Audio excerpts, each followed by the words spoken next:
never seen God or a God.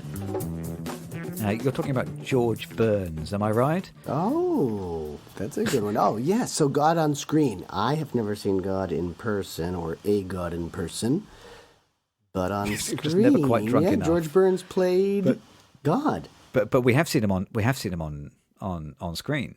Absolutely. I say him, her, them. Yeah. We've seen God on screen, surely. I mean, Alanis Morissette for a start.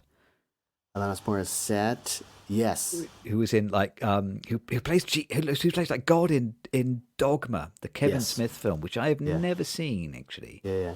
And I do quite like Alanis Morissette, and she's a good choice. Yeah. If I die and it all goes wrong and it turns out that there is a God up there, I hope it is Alanis. That would be all right. Yeah.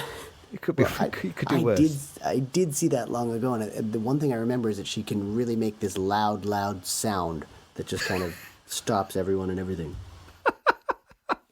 When have you seen God on screen? I've seen Gods on screen in a number of films. Apart from this week's films. Yeah, well, I paused because this is all Western and Christian stuff. I don't know that I've ever seen Buddha, or I'm trying to think if I've seen any of the Indian gods, or... There used to be a TV series when I was a boy called Monkey Magic. Yeah. Where and like the Buddha would, like, I think it was like a regular recurring character on that show. Yeah. But yeah, that's as far as it goes, I think. Yeah, most of my film experiences would be Christian for sure. I loved a film by Denis Arcand, Québécois director, who made a film called Jesus of Montreal. Right, okay, I haven't seen that. And I lived in Montreal, and so I really related to it. A lot of it's shot right on the mountain in the middle of the city, and it's about this... it's kind of believable. It's about this this acting troupe who is putting on a biblical story, I guess the story of the Christ, and then the lead character starts to believe he is Jesus. Mm-hmm. And it's dramatic. It's not that funny. I mean, it has its comic moments, but it's just sort of what happens when someone starts to take on a part too carefully, I guess. It's almost like the method actor gone wrong or something. But it's a great story. It's not like a super expensive film. Shot right there in Montreal, with the sort of a lot of the core actors that Arcand used it over the years. So that one was memorable. Is there a kind of 90s trend for like these kind of Judeo-Christian sort of movies? Because I'm thinking Dogma, Jesus of Montreal, Last Temptation of Christ, that was like early 90s, wasn't it? Which is the Scorsese film. Yep. Which I have seen. The only thing I really remember about it is Harvey Keitel being in it and me being kind of quite surprised. I think does he play Judas? God, I don't remember that film at all. The thing I most vividly remember is the soundtrack, because I had it on cassette and played it endlessly for a few months. Was that Peter Gabriel? It was Peter Gabriel, very evocative soundtrack. Okay. Yeah, that I do remember. Willem Dafoe as Jesus, I think. Yeah, that's a good one. Certainly had the cheekbones for it. Yes. He's got the face. Well, it's funny because he also had the face for Nosferatu the vampire, didn't he? So that says something. Yeah. And then, go ahead. I was going to say, I'm trying to think of like other times when you see God on screen. Monty Python and the Holy Grail. Yeah. Features like an animated God. Yeah. And Life of Brian, actually. Does God don't come down in Life of Brian? Certainly, Jesus appears kind of in the background. So there was, Monty Python probably made more films about God than any of the other filmmakers we're going to come up with on this list. Yeah. I was going to mention Ben-Hur because I've seen that a number of times. It's long. Charlton Heston. Oof. It's funny because it's technically about Christ and all that, but it's kind of very much in the background, and it gives way to all the chariot races, which are really exciting. And that's chariot racing is the only thing I can remember from Ben-Hur. I don't think I've seen it all the way through. There you go. So maybe that's why that's a good God film, is because it's really not about God; it's about chariot racing. Whereas Time Bandits, going back to the 80s, Time Bandits features God, doesn't it? Like at the very end, they meet like the ultimate being, or whatever, don't they? Who was played by Ralph Richardson. And they meet this very bumbly God in a disheveled suit. He's kind of not really completely sure what's going on. That was Terry Gilliam. It is, okay. I remember seeing that and liking it, but I thought it was weird, and I was not quite at the age where I could do weird as well as I can now. So I don't remember the God bits. I remember going to see that at the cinema because it had Michael Palin in it, didn't it? And it had John Cleese in it, and it had Sean Connery. I mean, absolutely outstanding cast.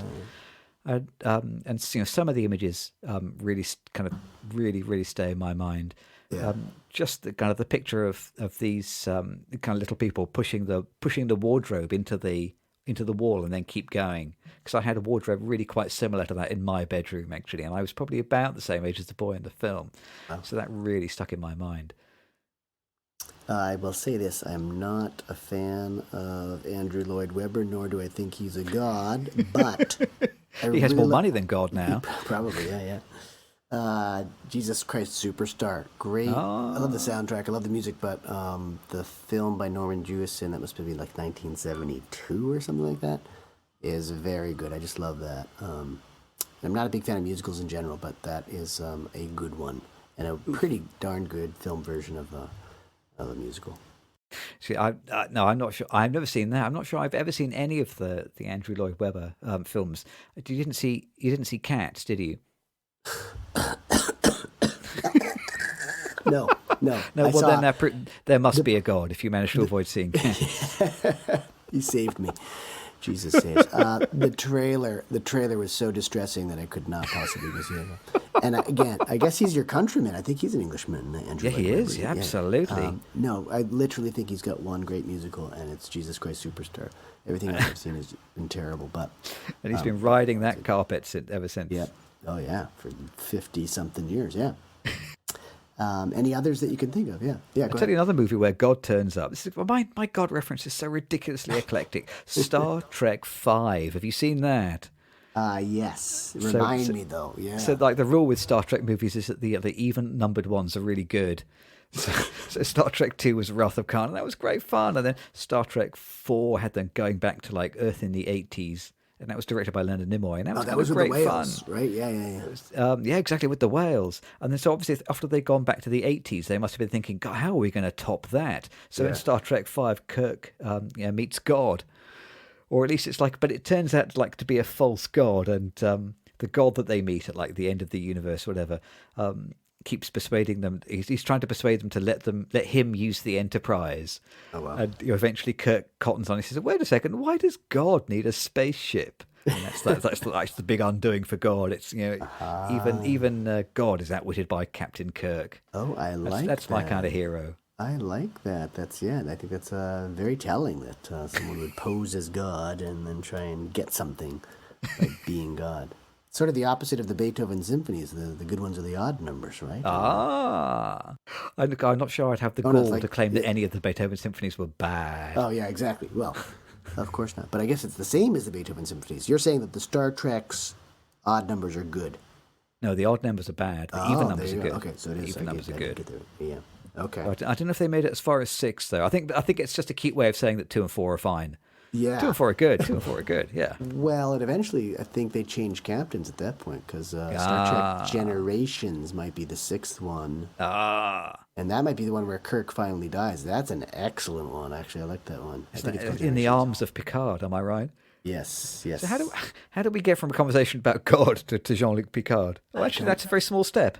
That is a very small step. I think Shatner, he's kind of a god to me. Shatner will be a god to all men of our age, surely. And Picard was a damn good captain. If not divine, he was a damn good captain. Have you ever had to write God as a character in any of your scripts? No, I think I would avoid that at all costs. I did write a treatment for. I don't know if I told you. I read a treatment for a kind of comedy about a pub quiz team. Yeah. Who end up meeting God. So it's like these kind of 4 sort of misfits who form like a pub quiz team. Okay. And you know what a pub quiz is? It's like a British sort of thing, and people kind of get together in the pub and they have to answer questions, and they kind of get entered into this big pub quiz tournament. So it's kind of 4 sort of misfits who've got problems and they're a bit shy and they kind of got their own troubles, and as they ascend the rankings in the pub quiz team, they start having more and more remarkable teams that they have to play against, and then one team features the zombie undead Isaac Einstein, Albert Einstein. Yeah. And then like the next team after that, they have to face off against the 4 horsemen of the apocalypse. And then like in the very end, they end up representing the whole human race against like the ultimate quiz team. And the ultimate quiz team was God, Buddha, Cthulhu, the ruler of the ancient earth, and Steve Jobs. and naturally, Steve Jobs was the captain. Oh boy, that's a tough team to beat. And it kind of like the kind of the punchline is that it's impossible to beat God. But they decide that because God knows all the answers before the question's even asked, they decide this is unfair and they retire and this is cheating. And they kind of go back to their old little ways, but they've kind of learned a little bit on the way. Right. Did someone ask you to write that treatment, or is that something? Can you imagine anyone ever asking you to write that? No. And strangely enough, no one has paid me for it either. But now they've heard it on the podcast, maybe they will. Yeah, you should pitch it to God. It'd be good marketing for him. Okay, what's the address for the Pope? I'm gonna stick it in an envelope tonight. You're right. It's a good idea. Vatican City. That's it. It's a one-line address. Pope, Vatican City. How hard can it be?